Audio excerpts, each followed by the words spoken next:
All my life I have been Lillian Aldridge. An heiress. Part of a legendary family. But it was just a pretty fairy tale. When my father died, I was erased from history in one fell swoop. The air inside the law office felt thick, suffocating. Polished mahogany walls, shelves lined with old legal books, the faint scent of expensive cigars lingering in the air. The kind of room where life-changing decisions were made over brandy and handshakes. I sat stiffly in my chair, my hands clenched together in my lap. On either side of me, my siblings, Victor and Caroline, lounged with smug satisfaction, as if they already knew how this was going to play out. At the front of the room, Mr. Calloway, my father's longtime lawyer, cleared his throat and adjusted his glasses. As per Charles Aldridge's final wishes, before any division of assets takes place, all named heirs must undergo DNA verification to confirm lineage. A rustling of paper. A pen clicking. I blinked, caught off guard. I'm sorry, what? Victor let out a soft chuckle, shaking his head. Don't look so shocked, Lillian. It's a precaution. Dad wanted to be absolutely sure. Sure of what? My voice came out sharper than I intended. That we're his real children, Caroline said, taking a delicate sip of her coffee. Her red nails clinked against the porcelain cup. I turned to my mother, Margaret, expecting, no, needing her to say something. But she just smoothed out a non-existent wrinkle in her dress, avoiding my gaze. A cold sensation curled in my stomach. Something wasn't right. The DNA test was simple. A quick swab, a signature, and a pat on the shoulder from Calloway as if to say, don't worry, this is just a formality. For the next few days, I tried to put it out of my mind. I had built Aldridge Enterprises. I was the only one who actually worked for it. The only one who stayed late in boardrooms, who fought through mergers, who didn't treat it like a personal ATM. And yet, when the results came in, my world ended in a single sentence. Lillian Aldridge is not the biological daughter of Charles Aldridge. Don't forget to subscribe to Revenge Bay and leave your trace in the comments. Don't miss out on any exciting stories. Thank you very much, and I will continue. I couldn't breathe. The words sat there on the lawyer's desk, staring back at me in cold, printed ink. Silence stretched, suffocating. That's not possible, I whispered. My voice felt foreign, distant, like it belonged to someone else. There has to be a mistake. Victor smirked, stretching back in his chair. Wow. This is awkward. Caroline made a dramatic show of gasping. Oh dear. Should we still invite her to family brunch? I felt my pulse pounding in my ears. Mom. I turned to Margaret, pleading now. Say something. She still wouldn't meet my eyes. And that was when it hit me. She knew. All this time she had known. Outside, my hands shook as I clutched my phone. My father was dead. My so-called family had turned their backs on me. But I refused to let it end here. I scrolled through my contacts until I found the name I hadn't dialed in years, Daniel Carter, my father's former lawyer, the one who had mysteriously retired a decade ago. The phone rang. Once. Twice. Then a deep voice answered. Lillian? I inhaled sharply. Daniel, I need answers. Now. A long pause. Then a sigh. I was wondering when you'd call. The silence on the line stretched just long enough to make my stomach clench. You were wondering when I'd call? I repeated, gripping my phone so tightly my knuckles turned white. What does that mean, Daniel? A long sigh. Meet me at the Old Kensington Club. Midnight. And don't tell anyone you're coming. The line went dead. I stared at my screen, heart pounding. Daniel Carter had been my father's personal lawyer for decades, until he abruptly resigned years ago and disappeared from the legal world altogether. My father never spoke about it. I never questioned it. I should have. Because now it was clear, Daniel knew something. The Kensington Club was one of those old money cigar lounges that reeked of arrogance, whiskey, and power. The kind of place where business deals happened in whispers and fortunes were made over a single handshake. I spotted Daniel immediately. He sat in the farthest corner, a glass of scotch in front of him, eyes sharper than I remembered. "You look exactly like your father," he murmured as I slid into the seat across from him. I clenched my jaw. Funny, considering the DNA test says otherwise. Daniel smirked, but there was no humor in it.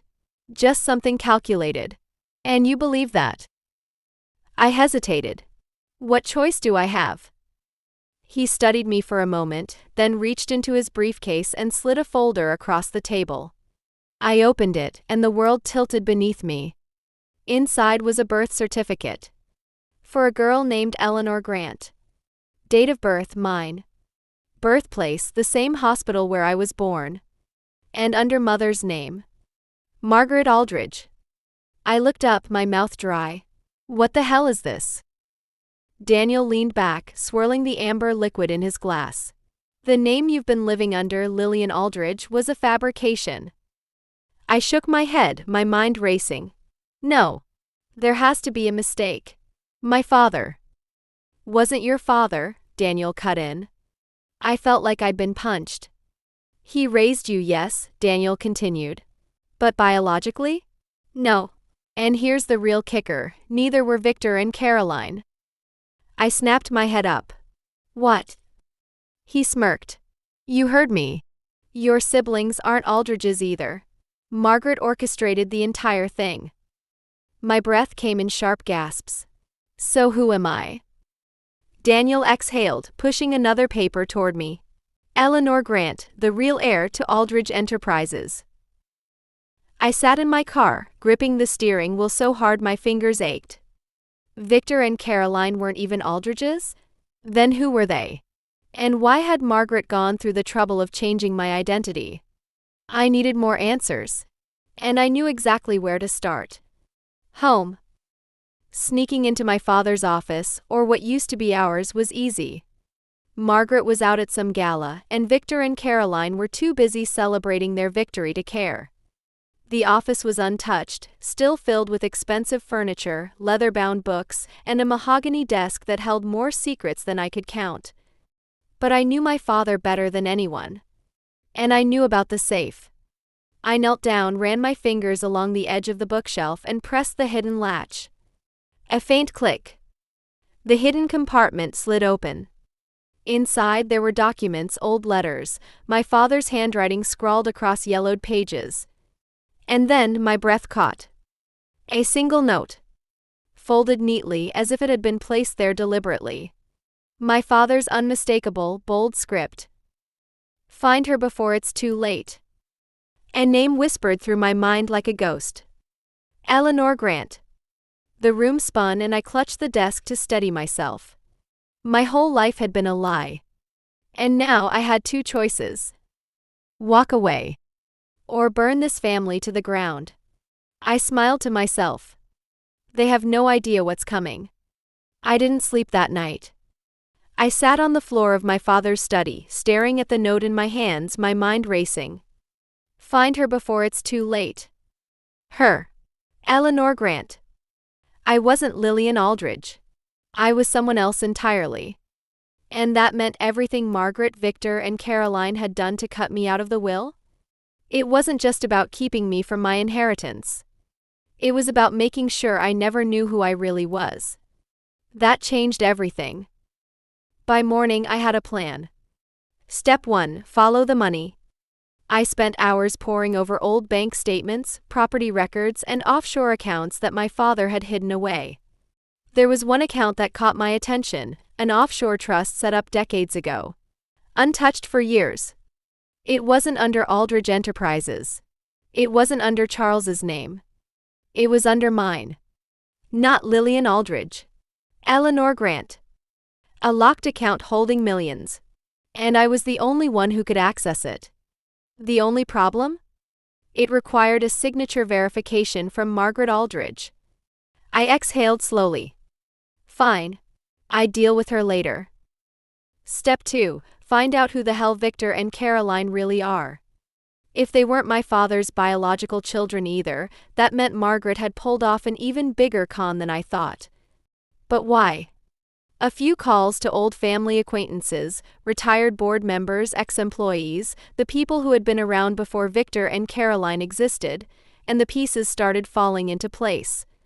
They weren't Aldridge's. They were Margaret's former housekeeper's kids.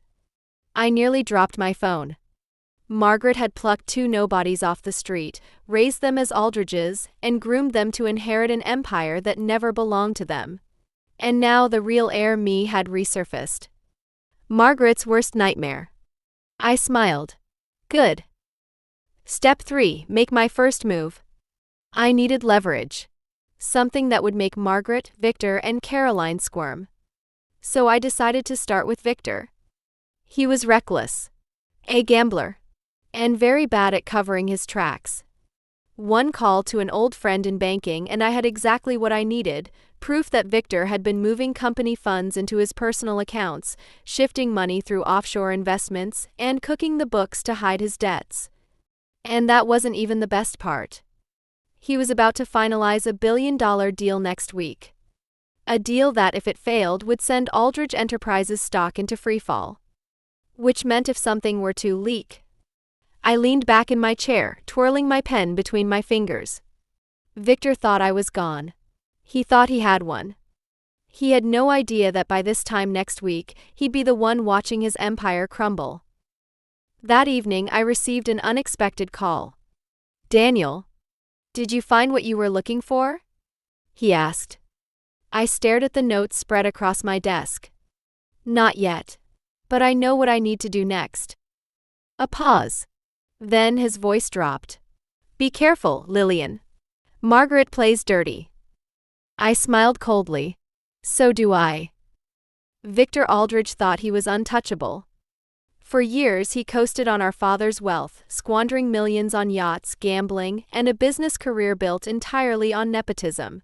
And now he was about to close a billion-dollar deal, the one thing keeping Aldridge Enterprises afloat. If something were to go wrong, the company would crumble. And I was going to make sure it did.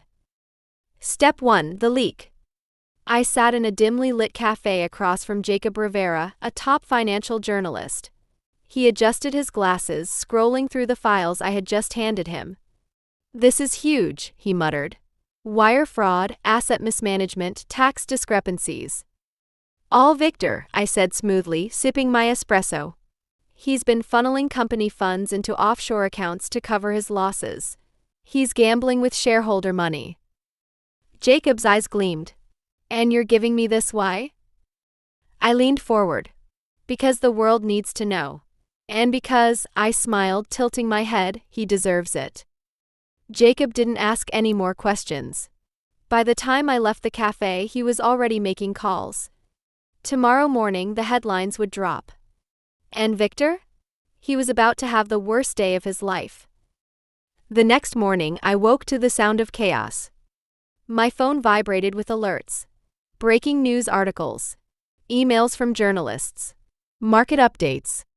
I clicked on the first headline. Police car light, Aldridge Enterprises in crisis, internal corruption, fraud allegations surface against CEO Victor Aldridge. I scrolled further. Police car light, Victor Aldridge accused of financial misconduct, stock plummets 22% in early trading. I smirked. Within hours, investors started pulling out. Victor's billion-dollar deal?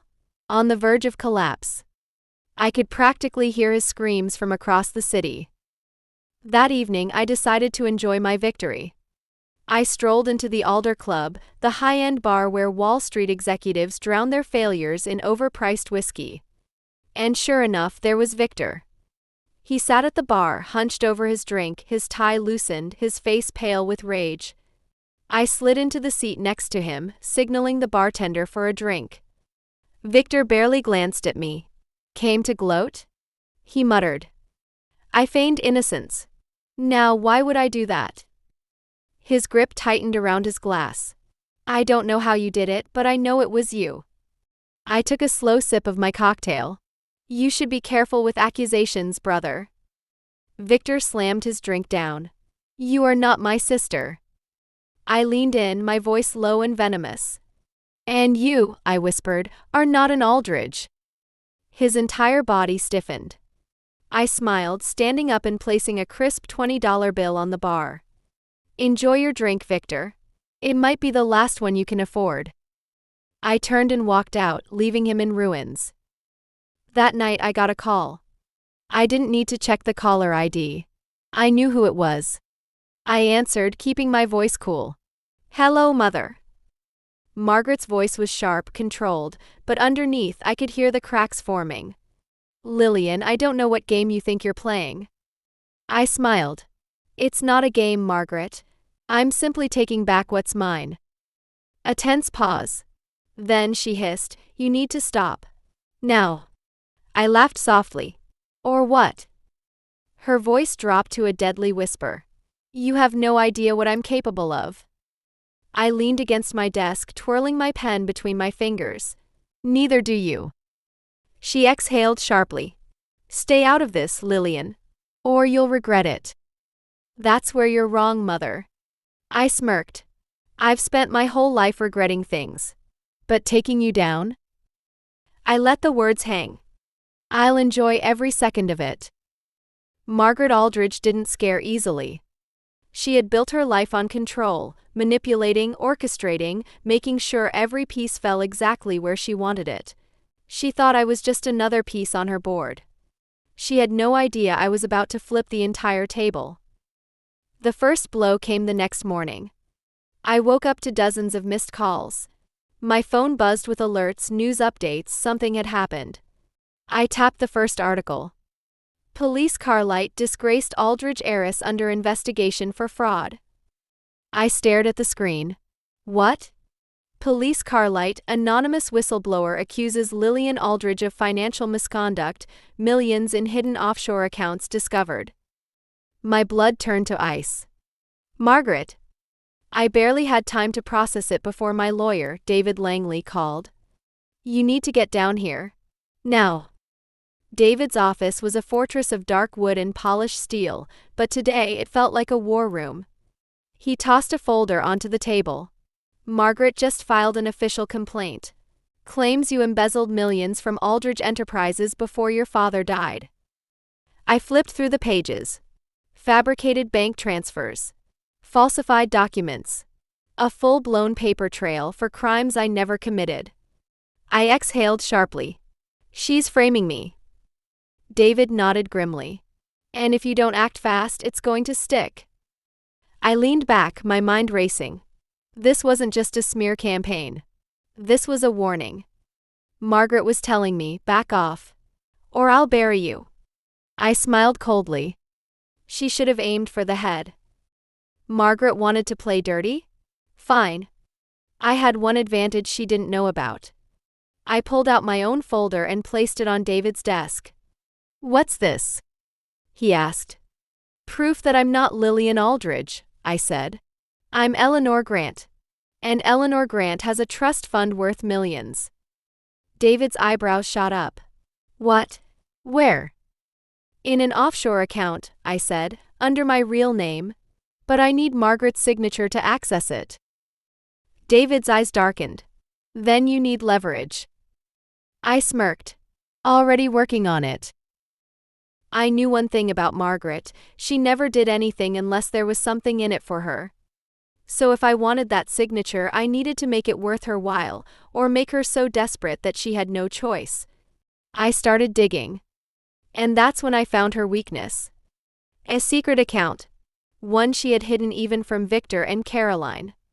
Buried under layers of fake corporations, Margaret Aldridge had been siphoning company money for years. Millions. And if that information went public? She wouldn't just lose the company. She'd go to prison. I smiled, staring at the screen. Margaret thought she had me trapped. But she had just handed me the weapon I needed to destroy her. That night I sent Margaret a message. One file. One sentence. 蓝色小菱形, meet me tomorrow. Or this goes public. The game wasn't over. It was just getting started.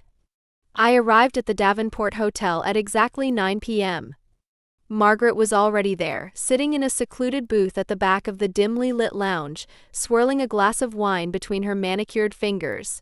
She looked as poised as ever, shoulders back, expression unreadable, but there was something different this time.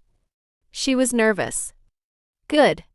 I slid into the seat across from her, tossing a folder onto the table. Recognize this? She didn't even look down. I assume this is the part where you threaten me. I smirked. It's not a threat, Mother. It's a fact. The second I send this file, the SEC, the FBI, and every major news outlet will know that you've been embezzling company money for years. A flicker of something, annoyance? Panic, crossed her face before she took a slow sip of wine. And what is it you want, Lillian? Eleanor, I corrected, watching her jaw tighten. I want you to sign off on my trust fund. Give me what I'm owed and I walk away. Margaret laughed softly, setting down her glass. You walk away? You expect me to believe that? I leaned forward. You don't have a choice. She studied me, her sharp green eyes searching for a crack in my resolve. But I had nothing left to lose. And she knew it. Finally, she exhaled, shaking her head. You really are your father's daughter. A bitter taste filled my mouth. Was I? Margaret said nothing. Instead, she pulled out a pen, flipped open the folder, and without hesitation, signed away my trust fund. I barely had time to process the victory before she looked up and smirked. But darling, she murmured, you didn't think I'd let you win so easily, did you? A chill ran down my spine. What did you do? I asked, my voice dangerously calm. She picked up her wine glass again, looking amused. Oh, nothing much. Just made a few calls. You see, dear, I anticipated this little blackmail stunt of yours. Which is why, as of this morning, the IRS has been tipped off about your offshore accounts. My heart stopped. By tomorrow, Margaret continued, her voice silky smooth, they'll be frozen. And since they're in your real name, Eleanor Grant, a person you can't legally prove exists, you won't be able to access a dime. She took another slow sip, savoring my silence. Now tell me, Eleanor, she whispered, who's really trapped? The moment I left the hotel, I called David Langley. Margaret just played her trump card, I said, pacing outside on the marble steps. She reported the trust fund to the IRS. David swore under his breath. That'll stall things for weeks. Maybe months. I gritted my teeth. I don't have months. Then you need to pivot, he said. Forget the trust fund for now. Hit her where it really hurts. I exhaled sharply. The company. David's voice was firm. The board meeting is in 2 days. If you want to take her down, that's your shot. The Aldrich board meeting. Margaret would be there. Victor would be there. Caroline would be there. And so would I. Because they thought they had one. They thought I would run. But they had no idea what was coming. The Aldrich Enterprises boardroom was a battlefield of polished glass, steel, and old money. 15 board members sat around the long mahogany table, their faces carefully neutral. At the head sat Margaret, exuding the same cold control she always did. To her left, Victor, barely keeping it together after the scandal I unleashed. His reputation was in tatters, and his investors were pulling out by the hour. To her right, Caroline, who had no idea she was about to lose everything. I stepped inside. The room fell silent. Margaret's eyes narrowed. Lillian, what are you doing here? I smiled. Crashing the party. She leaned back, unimpressed. You don't have a seat at this table anymore.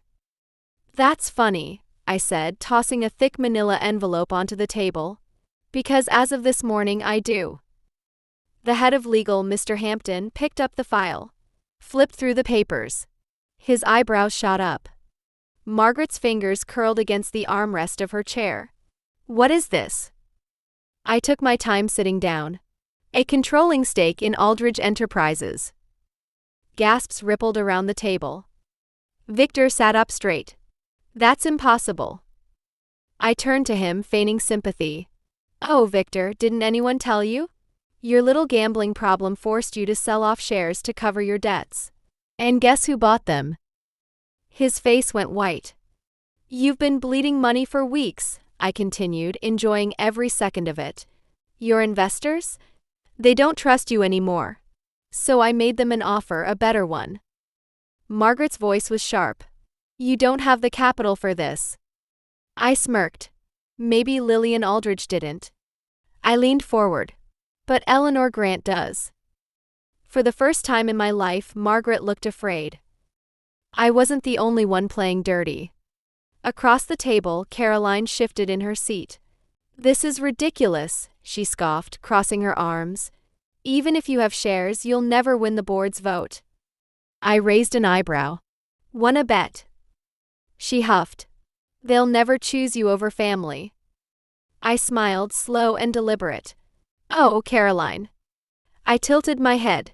You still think you're family? Her smirk faltered. What? I slid another folder across the table. She picked it up with shaky fingers, flipped to the first page, and her entire world shattered. Caroline Aldridge wasn't an Aldridge. She was the daughter of a housekeeper, plucked from obscurity by Margaret to complete the illusion of a perfect family. Just like Victor. Her breath hitched. No. This is fake. I shrugged. Go ahead, take a DNA test. Oh wait, you know how those turn out, don't you? A choked sound came from Victor's side of the table. He grabbed the file, his eyes scanning the documents before his hands started shaking. Margaret said nothing.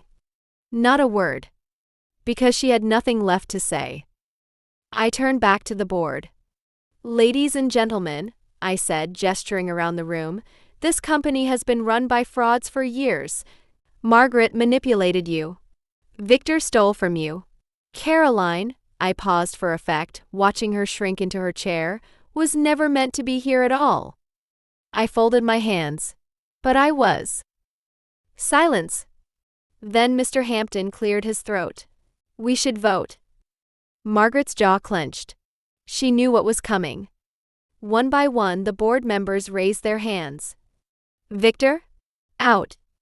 Caroline? Out. Margaret? Removed as CEO. And in her place? Me. I leaned back in my chair, exhaling slowly. Margaret stood up abruptly, her chair scraping against the floor. You'll regret this. I met her eyes, calm and unshaken. No, Mother, I murmured. You will. Margaret Aldridge had spent her entire life controlling the narrative. She thought she could manipulate the board, silence me, erase my existence. But now? Now she sat at the end of the table, powerless, while the board members voted her out of Aldridge Enterprises. She lost. And I wasn't finished yet. The press conference.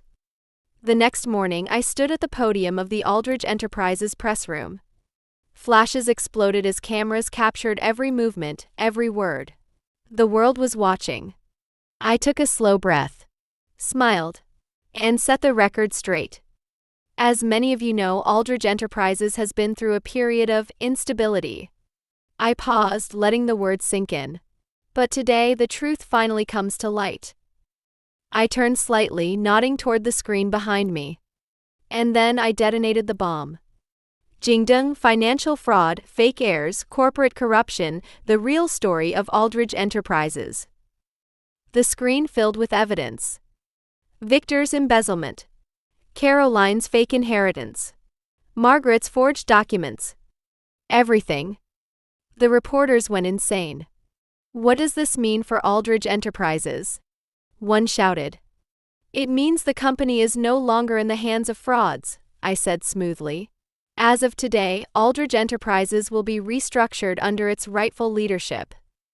Another reporter jumped in. And who is that leadership? I let the question linger. Then I smiled. Me. A murmur of shock ran through the room. But you. I tilted my head. You mean because of the DNA test? Because I was told I wasn't an Aldridge. I let out a short, cold laugh. That was a lie. My real name is Eleanor Grant, the rightful heir to this empire. And from this moment forward, Aldridge Enterprises will be under my control. Cameras flashed. Questions were hurled. But I wasn't listening anymore. Because in the back of the room, Margaret stood watching. And she was smiling. Something was wrong. Margaret's revenge. That night I was in my new office going over security clearances when David Langley stormed in. "You need to see this," he said, dropping a stack of documents on my desk. I flipped through the pages and felt the blood drain from my face. Margaret had just filed a lawsuit. Police Carlight, Margaret Aldridge seeks emergency injunction against Eleanor Grant. Police Carlight, former CEO, claims new leadership is fraudulent, demands full investigation. My pulse pounded. She's trying to stall my takeover. David nodded grimly. And it gets worse. She's going to the media tonight to tell her side of the story. I shoved back from my desk. No. She was not about to play the victim. I found her exactly where I knew she'd be, in the penthouse bar of the Sinclair Hotel, sipping her signature red wine like she hadn't just declared war. She didn't even look surprised to see me. "Darling," she purred. "I was wondering when you'd come running." I yanked the lawsuit papers from my bag and slammed them onto the table. "This is pathetic even for you." Margaret simply took another sip of wine. "Oh, Eleanor. You didn't really think I'd let you win that easily, did you?" My jaw clenched. "You already lost." She smirked. "Did I? Because as of this moment, you're under investigation. Your leadership is in jeopardy. And by tomorrow morning, the board will be questioning whether you're fit to run this company." I forced myself to breathe. "You won't win." She tilted her head, eyes glinting. "Oh, darling. I don't need to win. I just need to make sure you lose." I exhaled slowly. "You really think you can destroy me?" She leaned forward, voice like poison. "No, Eleanor. I already have." And for the first time since this all began, I felt fear. Margaret thought she had one. Her lawsuit was in every headline. Police Carlight, Margaret Aldridge fights back, claims new CEO is fraudulent. Police Carlight, the truth about Eleanor Grant, did she manipulate her way to the top? My takeover was in jeopardy. Investors were panicking. The board was doubting me. And that's exactly what Margaret wanted. But she had forgotten one thing. I didn't come this far just to lose. I met with David Langley in my office, pacing as he flipped through legal documents. "This lawsuit is pure theatrics," he said. "She doesn't have a case, but that doesn't matter. She just needs to stall long enough to destroy your credibility." I clenched my jaw. "Then we need to end this." David's eyes narrowed. "We need something stronger than stock purchases and business deals." I exhaled sharply. "Personal leverage." That's when it hit me. Margaret never left loose ends. So why had she gone after me so aggressively? Why risk her entire reputation just to take me down? I grabbed my laptop and started searching through every hidden file, every forgotten record my father had stored in his private archives. And then I found it. A sealed envelope. One that had been buried beneath decades of company records. Inside was a handwritten letter. From my father. I read the words slowly. And then I smiled. The next morning I walked into Margaret's mansion uninvited. She was sitting in the grand sunroom, a fresh glass of red wine in hand, watching the rain slide down the windows. She didn't even flinch when I entered. "You're trespassing," she murmured. I tossed the envelope onto the table in front of her. "Read it." She raised a delicate eyebrow but picked it up, unfolding the letter. As her eyes scanned the page, her fingers trembled. For the first time, Margaret Aldridge looked truly afraid. "You kept this?" she whispered. I smirked. "You tried to bury it. You failed." She looked up at me, panic flickering in her eyes. "If this gets out." "Oh, it's already out," I cut in. "David leaked it to the press this morning. By noon, every major investor will know the real reason you're fighting me." She exhaled sharply. "You don't understand what you're doing." No, you don't understand, I said, stepping closer. You lost. The board has already been notified that your lawsuit is fraudulent. By tomorrow, you'll be discredited. Your stock? Gone. Your reputation? Destroyed. She stared at me, her entire world collapsing around her. And then she did something I never expected. She laughed. A quiet, bitter sound. You think this is a victory? She murmured, swirling her wine. You think taking the company makes you stronger than me? I tilted my head. No. Knowing I never needed you does. Her laughter died.